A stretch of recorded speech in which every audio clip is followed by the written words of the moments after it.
লালন একটু নেবেন লালন কলা ও বিজ্ঞান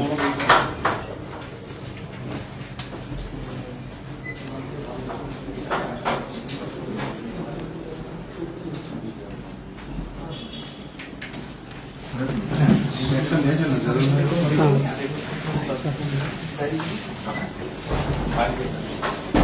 আপনারা তো ভাড়া দিয়ে করতে পারবেন না আপনারা তো সরকারের বিকল্প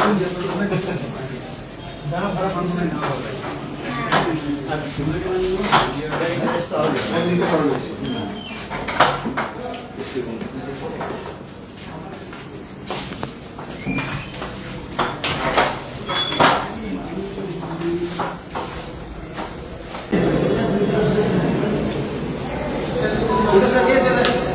নিয়ে চলে আসেন পরে আলোচনা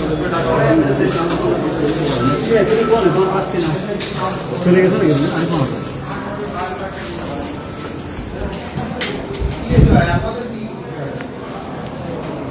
আমরা সংবাদকর্মী এসেছি অভিযান পরিচালনা হচ্ছে এবং সংবাদের ভিত্তিতে এই জন্য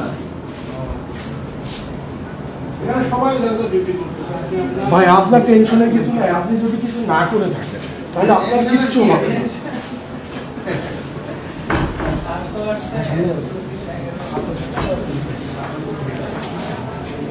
আচ্ছা আপনাদের হয়ে গেলে একজন একজন তো চলে যান। হ্যাঁ আমাদের যাবো আমাদের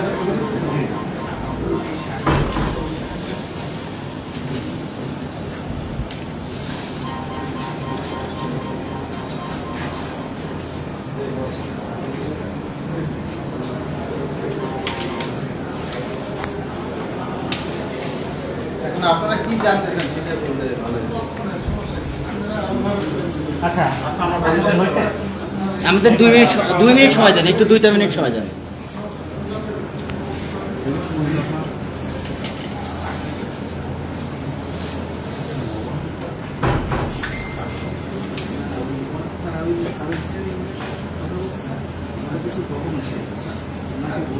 এই কাগজের ফুটেজটা না ফেলে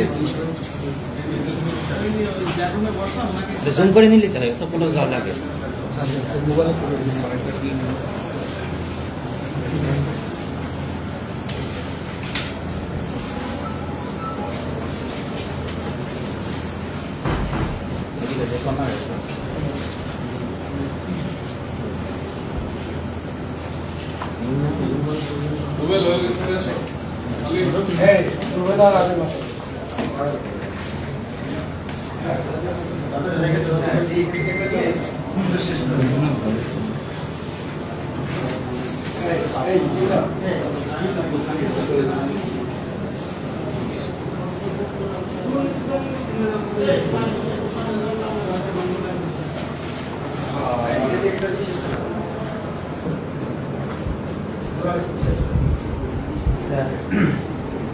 দোকান বরাদ্দ সম্পর্কে আমি যতটুকু জানি যে এখানে 4টা কিস্তিতে টাকা নেওয়ার নিয়ম ছিল, মানে যে নীতিমালা দ্বারা করেছিল।